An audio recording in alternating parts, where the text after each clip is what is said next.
Shalom Bapak Ibu yang dikasihi Tuhan. Selamat berjumpa kembali di sore hari ini.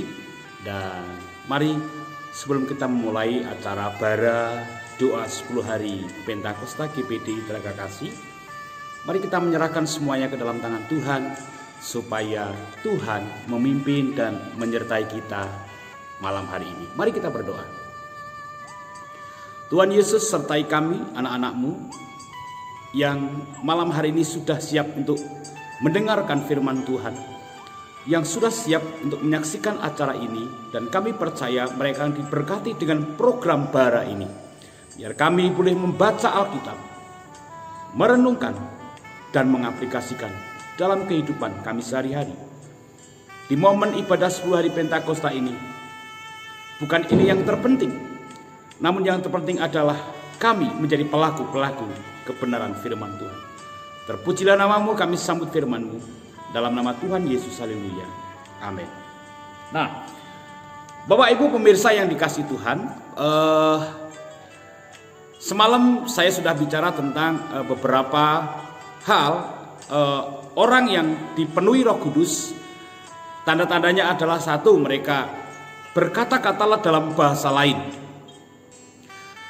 Orang mengatakan dan berkata bahasa roh, bahasa-bahasa lain yang dilakukan oleh misalnya kita orang India, mereka kok berkata-kata dalam bahasa Indonesia padahal mereka tidak tahu. Contohnya seperti itu. Lalu banyak hal. Nah, untuk menjelaskan tentang bahasa roh nanti kita ada sesi sendiri.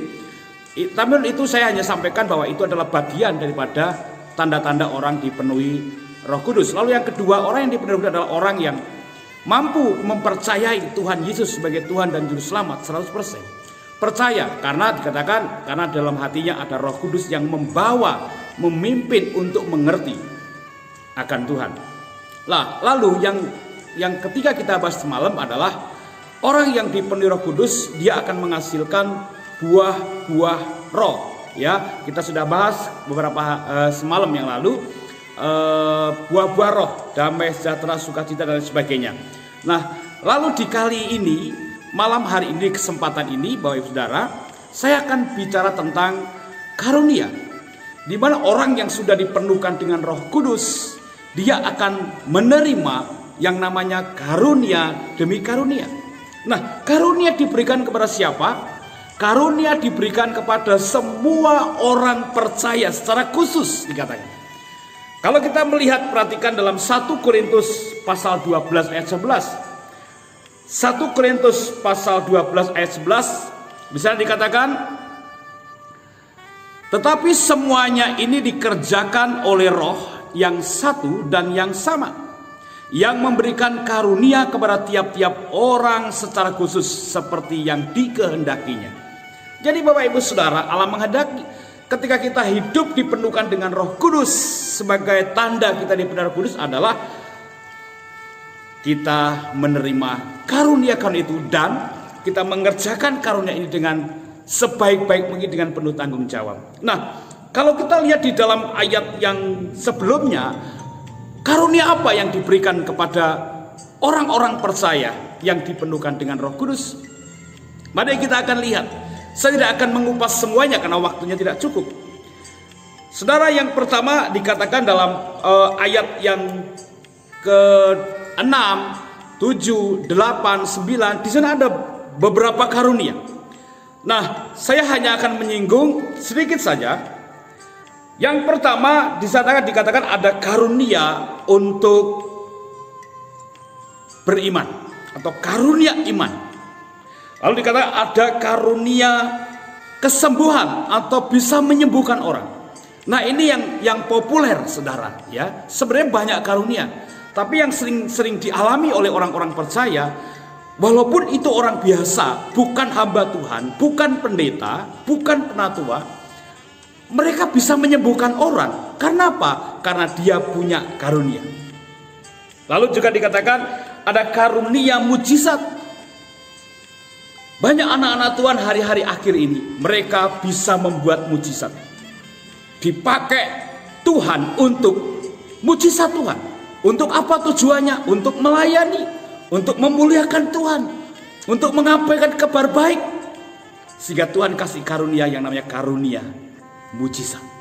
Orang bisa membuat mujizat, membuat keajaiban, membuat sesuatu yang spektakuler. Lalu kalau kita lihat dalam Roma 12 ayat 6 sampai 8, di sana ada karunia bernubuat. Seperti yang dikotbahkan Rasul Petrus bahwa hari-hari akhir, ya, taruna-taruna mereka akan melihat, akan bernubuat, akan melihat. Nah, di sini mereka akan bernubuat.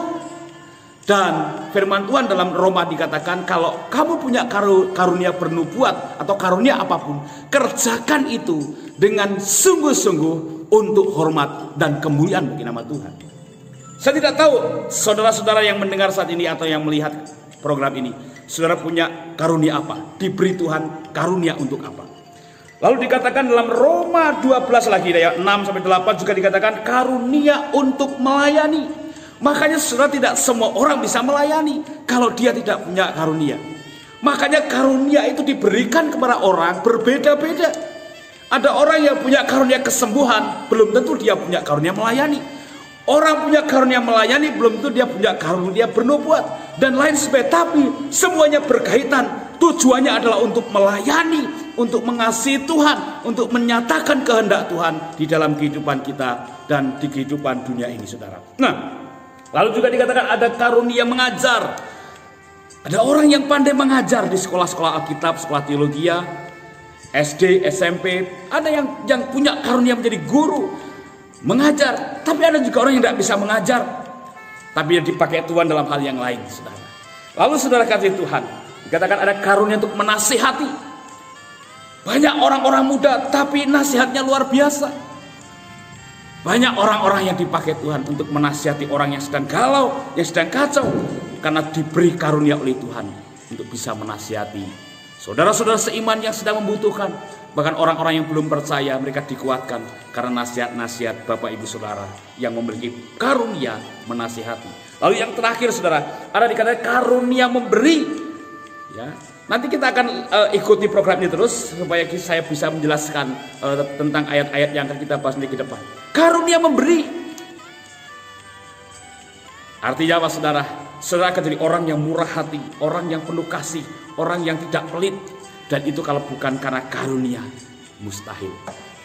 Haleluya, saudara. Jadi saudara, mari di momen ibadah 10 hari Pentakosta, kita minta Roh Kudus turun atas hidup kita, memenuhi hidup kita, membawa kita dalam kemuliaan. Dan kita minta Tuhan mengurapi kita, kita minta Tuhan memberikan karunia-karunia itu. Kalau belum punya, minta kepada Dia. Karena dikatakan dalam firman Allah, siapa yang meminta maka akan diberi. Mari kita akan sama-sama berdoa, dan nanti akan dilanjutkan dalam doa-doa kita di rumah masing-masing dengan berdoa syafaat, berdoa untuk pergumulan-pergumulan kita, dan jangan lupa berdoa untuk anak-anak Tuhan dan gereja Tuhan di seluruh permukaan bumi ini. Mari kita sama-sama berdoa dan mengucap syukur kepada Tuhan. Kiranya Tuhan memberkati program acara ini. Jangan lupa baca Alkitab, renungkan dan aplikasikan dalam kehidupan kita. Mari kita sama-sama berdoa. Bapa kami dalam kerajaan surga, kami bersyukur kepada Tuhan. Malam hari ini hamba-Mu sudah berhenti bicara, dan kiranya Tuhan tolong anak-anak-Mu, mereka yang belum memiliki karunia, kiranya Tuhan berikan mereka karunia sesuai dengan kapasitas mereka masing-masing. Tuhan pakai anak-anak-Mu, Tuhan. Kami bersyukur, berkati seluruh jemaat-Mu, berkati seluruh anak-anak Tuhan, berkati bangsa kami, berkati Indonesia, dan berkati gereja-gereja Tuhan dan semua anak-anak-Mu. Baik mereka dalam pekerjaan, baik mereka sekolah, semuanya aspek kehidupan kami diberkati oleh Tuhan. Terpujilah nama-Mu, kami mengucap syukur. Dalam nama Tuhan Yesus kami berdoa, haleluya, amin. Baik Bapak Ibu saudara kasih Tuhan, besok kita akan bertemu kembali, dan saya akan bicara tentang hidup dipimpin oleh Roh Kudus. Tuhan Yesus memberkati Bapak Ibu semuanya, haleluya, amin.